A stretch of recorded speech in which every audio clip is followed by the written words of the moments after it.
Okay, अब जो हम लोगों का नेक्स्ट टॉपिक है ना, टाइप्स ऑफ रिएक्शन का ही जो नेक्स्ट अगली जो हमारी रिएक्शन है उसका नाम क्या है, डिस्प्लेसमेंट रिएक्शन, है ना। अब जैसे आपको नाम से ही समझ में आ रहा होगा कि यहाँ पर क्या हो रहा है, डिस्प्लेसमेंट हो रहा है। डिस्प्लेसमेंट मतलब एक एलिमेंट जो है वो दूसरे एलिमेंट को डिस्प्लेस कर देता है, उसके जगह से हटा देता है ना।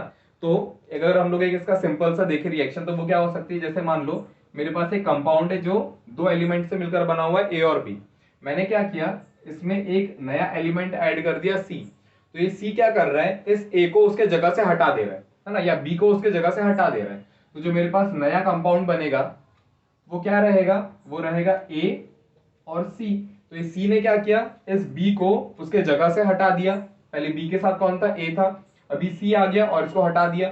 तो यहां पर क्या बन गया, मेरे पास एक नया कंपाउंड बन गया ए और सी, और ये बी क्या हो गया, इस कंपाउंड से अलग हो गया। तो ऐसी कोई भी रिएक्शन जिसमें एक कंपाउंड, एक जो एलिमेंट होता है या एक कंपाउंड होता है, एक एलिमेंट, ऐसी कोई भी रिएक्शन जिसमें क्या होता है, एक एलिमेंट दूसरे एलिमेंट को उसके जगह से हटा देता है, उसको हम लोग क्या बोलते हैं, डिस्प्लेसमेंट रिएक्शन। अब अगर हम लोग देखें तो यहाँ पर ये जो सी है, ये इस बी को उसके जगह से डिस्प्लेस कर रहा है ना। तो क्यों कर रहा है, तो जब आप लोग चैप्टर नंबर 3 पढ़ोगे, इसी 10th क्लास में चैप्टर नंबर 3 पढ़ोगे जो कि है मेटल्स एंड नॉन मेटल्स, तो उसमें आप एक रिएक्टिविटी सीरीज पढ़ोगे। ठीक है, ये रिएक्टिविटी सीरीज क्या होती है, तो जितने भी एलिमेंट्स हैं, है ना, टोटल अगर हम लोग पीरियोडिक टेबल देखेंगे तो उसमें जितने भी एलिमेंट्स हैं, जनरली जो मेटल्स हैं, वो क्या होते हैं, मोर रिएक्टिव और लेस रिएक्टिव होते हैं। जितने भी एलिमेंट्स हैं वो सारे के सारे सेम टाइप के रिएक्टिव नहीं होते हैं। कुछ ऐसे एलिमेंट्स होते हैं जो बहुत ज्यादा रिएक्टिव होते हैं, जो बहुत जल्दी रिएक्शन करना चाहते हैं, पर कुछ ऐसे एलिमेंट होते हैं जो बहुत स्लो रिएक्शन करते हैं, है ना। तो होता क्या है, अगर आपके पास कोई एक ऐसा एलिमेंट है जो बहुत लेस रिएक्टिव एलिमेंट है ना, और कोई आपने उसकी रिएक्शन किसके साथ करवा दिया, एक ऐसे एलिमेंट के साथ करवा दिया जो बहुत ज्यादा रिएक्टिव है, तो जो ज्यादा रिएक्टिव एलिमेंट होता है वो क्या करता है, लेस रिएक्टिव एलिमेंट को उसके जगह से डिस्प्लेस कर देता है, जिसकी वजह से क्या होता है, हम लोगों को एक नया कंपाउंड मिलता है, और ये जो पुराना वाला जो लेस रिएक्टिव एलिमेंट था वो अलग हो जाता है। और इस रिएक्शन को हम लोग क्या बोलते हैं, डिस्प्लेसमेंट रिएक्शन, है ना। तो अगर इस रिएक्शन का एक सिंपल सी डेफिनेशन हम लोगों को लिखनी हो तो वो क्या हो सकती है, a reaction in which a more reactive element displace less reactive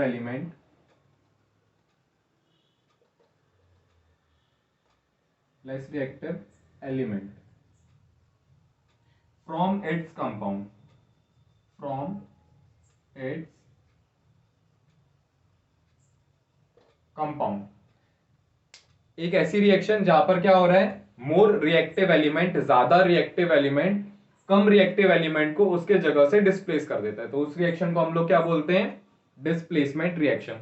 अब अभी आपको ये सारी एलिमेंट्स याद करने की जरूरत नहीं है कि कौन बहुत ज्यादा रिएक्टिव है, कौन बहुत ज्यादा लेस रिएक्टिव है ना। आप चैप्टर 3 में पूरा का पूरा टेबल पढ़ोगे, लेकिन अभी इस चैप्टर में जितने भी एलिमेंट्स इस डिस्प्लेसमेंट रिएक्शन में आएंगे, कम से कम बस उतने आपको याद रखने हैं। जैसे जनरली आयरन आएगा, सिल्वर आएगा, जिंक आएगा, है ना, कॉपर आएगा, तो बस आपको इतने याद रखने हैं कि कौन ज्यादा रिएक्टिव है, कौन कम रिएक्टिव है।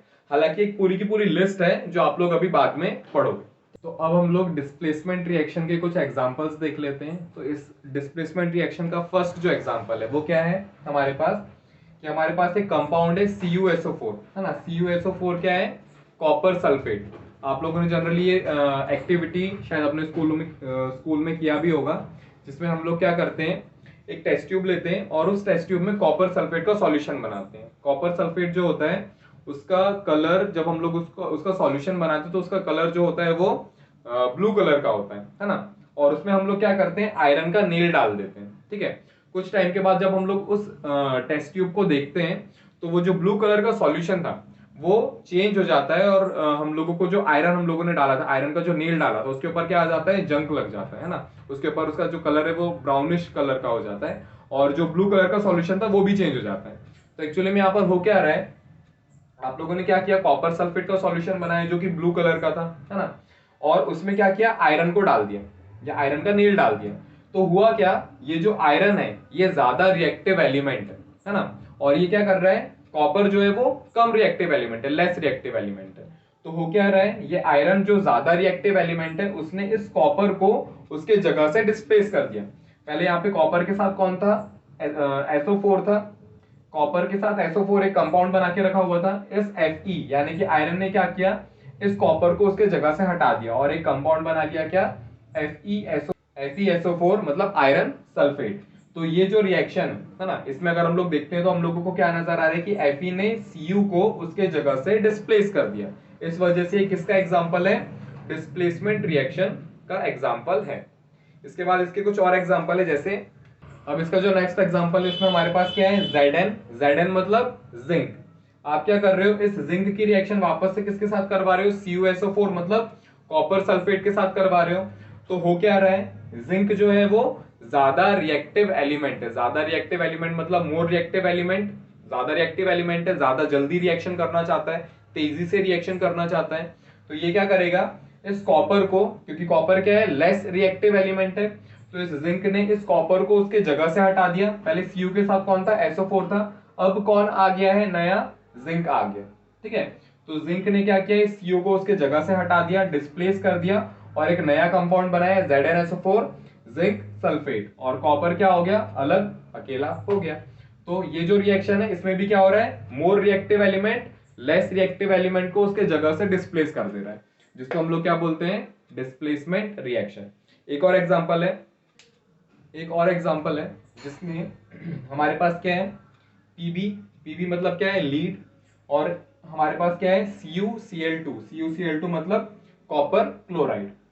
अगर हम लोग कॉपर क्लोराइड की रिएक्शन करवाते हैं किसके साथ, पीबी मतलब लीड के साथ, तो होता क्या है, पीबी जो है वो ज्यादा रिएक्टिव एलिमेंट है ना, तो पीबी ने क्या किया, इस कम रिएक्टिव एलिमेंट कॉपर को उसके जगह से डिस्प्लेस कर दिया। अगर आप यहाँ पे देखोगे तो पहले कॉपर के साथ कौन लिखा हुआ था, Cl लिखा हुआ था, पर अब कॉपर जो है वो अलग हो गया है, और ये जो पीबी है उसने रिएक्शन कर लिया किसके साथ, Cl यानी क्लोरीन के साथ। तो यहाँ पर भी सेम टू सेम क्या हो रहा है, मोर रिएक्टिव एलिमेंट, ज्यादा रिएक्टिव एलिमेंट कम रिएक्टिव एलिमेंट उसको क्या कर रहा है, उसके जगह से डिस्प्लेस कर रहा है, उसके जगह से हटा रहा है, जिस वजह से ये किसका एग्जांपल है, डिस्प्लेसमेंट रिएक्शन का एग्जांपल है।